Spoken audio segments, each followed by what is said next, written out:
It seems like people who get their start with Disney either go on to become big stars like Selena Gomez or Justin Timberlake, or they crash and burn quite spectacularly. Today we're going to be focusing on the latter group of people and show you some former Disney stars who didn't exactly make the best of their time in the spotlight. But first, make sure that you hit the subscribe button to get more videos from TheTalko. Let's get started.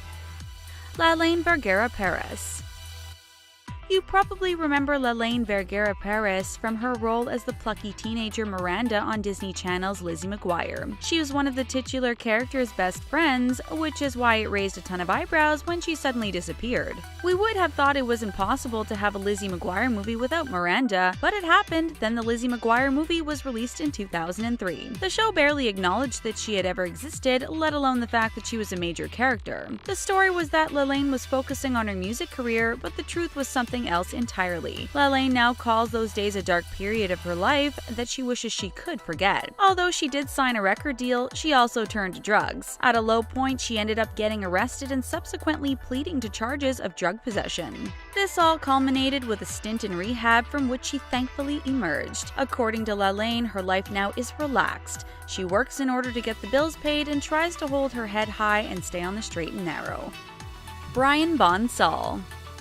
For 90s kids, the Disney movie Blank Check definitely activates our sense of nostalgia. This story followed a kid named Preston Waters, played by actor Brian Bonsall, who came into a large sum of money which promptly got him into trouble. It turns out that in real life, Brian didn't need a blank check to get himself into unfortunate situations. He tried to switch from acting to a career in the music industry and was arrested for the first time in 2007 for assaulting his girlfriend. Additional charges were accumulated after he failed to appear in court at the scheduled time, and Brian ended up on probation. As soon as his probation period was over, he had another run-in with the cops after striking his friend in the face with a broken bottle. It seemed like Brian was constantly in trouble with the law already when someone decided to further besmirch his name. A criminal named Nathan Loebi was arrested, and it turned out that he had been impersonating Brian in order to lure victims to him using online dating sites. To make his ruse more believable, Nathan even got copies of Brian's tattoos added to his own body.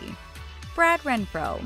Before he played Huckleberry Finn in the Disney movie Tom and Huck, Brad Renfro was living a rough life. He and his grandmother lived in a trailer park, and he had no acting background. However, he got lucky when he was discovered by a casting director and was soon getting tons of work at a young age. For a while, it seemed like everything was going great for him, but in the blink of an eye, everything went wrong. People who worked with Brad as a child often complained that he was out of control, and his grandmother did little to rein in her wayward grandson. He started using hard drugs when he was only 12 years old and was arrested for possession at age 15. By the time he turned 18, he had already been through several stints in rehab facilities. In addition to various drug charges he would accumulate over the years, he was also once arrested for trying to steal a yacht. Because of his addictions, it was tragic but sadly unsurprising when he passed away at only 25 years old. His life and passing called into question a lot of things about how children in Hollywood are treated. Many people wondered what Fame's role was in the tragic story of Brad Renfro.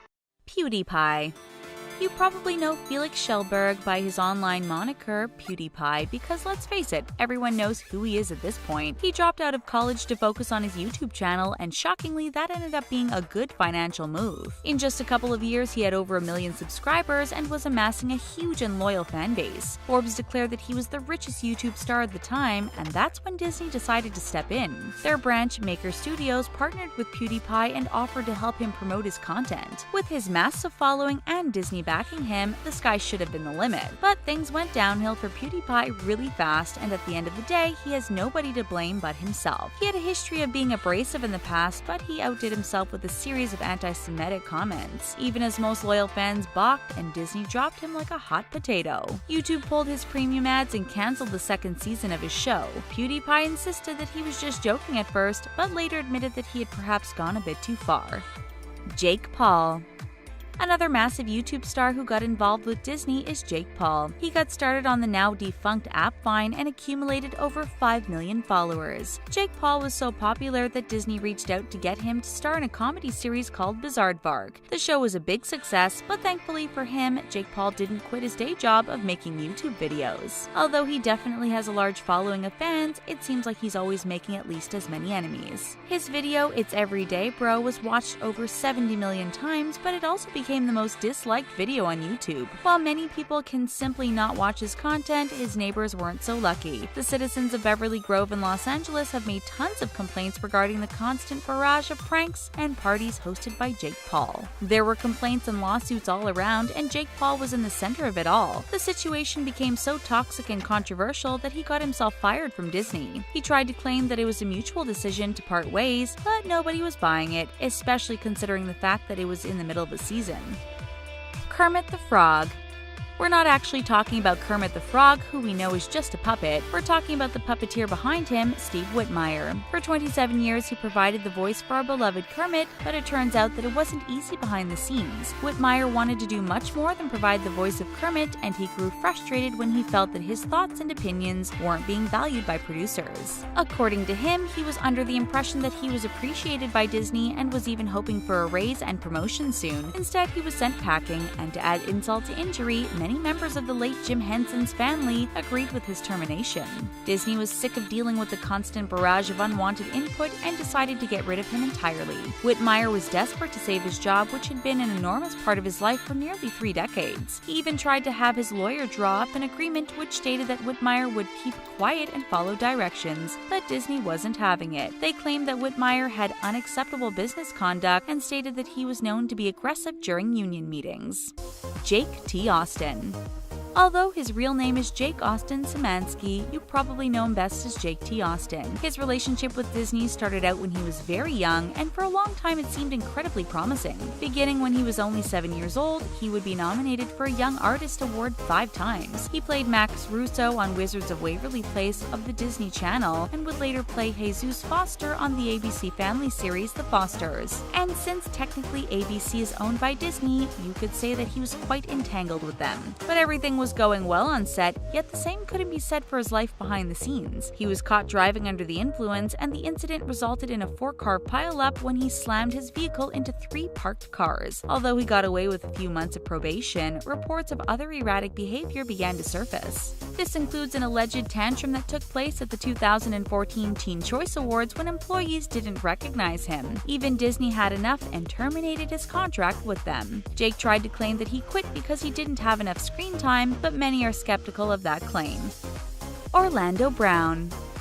There was a time when it seemed like actor Orlando Brown was everywhere. His big break on the Disney show That's So Raven, where he played Raven's BFF Eddie Thomas. Since then, he pursued both acting and music and enjoyed some success in both areas. However, that wasn't enough to keep him on the straight and narrow, and it seems like he's constantly dealing with legal troubles now. His first arrest in 2016 was for domestic battery, obstruction of justice, and possession. In January 2018, he was arrested yet again after getting into an altercation with his girlfriend, which then turned physical. By the time he was taken into custody, he also had resisting a police officer and possession tacked onto the charges. The same year in June, he was arrested once again when police saw him acting suspiciously in an area known for its high crime rate. This time, he was booked on felony narcotic charges. When his mugshot made the rounds online, people couldn't help but notice his new tattoo of former co-star Raven Simone's face peeking out from his shirt.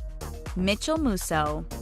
For a long time, many fans thought that Mitchell Musso would be one of the many Disney success stories. He was certainly entangled with the company to an absurd degree and did pretty much everything they could have wanted him to do. He played Oliver Oaken, Mike Stanley III on Hannah Montana, and voiced Jeremy Johnson on Phineas and Ferb. He also hosted Prank Stars on the Disney Channel in addition to his many other roles. When he released a self-titled album, he of course did so with Disney Records. It seemed like he was sticking with Mickey straight to the top, but then it all came crashing down. He failed to stop his vehicle at a traffic stop, and police decided to investigate. They immediately noticed that Mitchell reeked of alcohol and proceeded to administer a breathalyzer. He was over the legal limit, so he was promptly arrested. Ultimately, the law let him off with a slap on the wrist, but Disney wasn't so forgiving. They canceled his show Prank Stars and wrote his character off the show Pair of Kings. Although he had much enjoyed success with Disney in the past, he was getting older and they may have been looking to sever ties anyways. Instead of transitioning him to more adult roles, they cut him out because of his arrest. Misha Barton.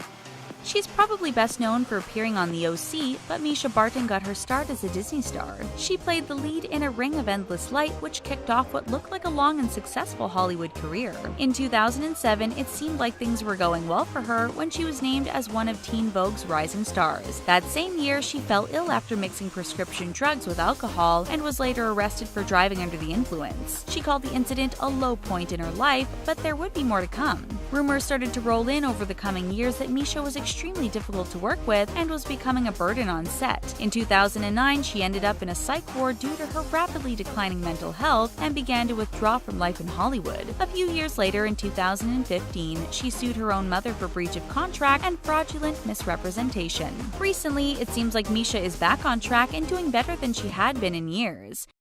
Do you think that fame played an important role in how these stars ended up? Let us know what you think in the comments section and then hit the subscribe button for more videos from TheTalko.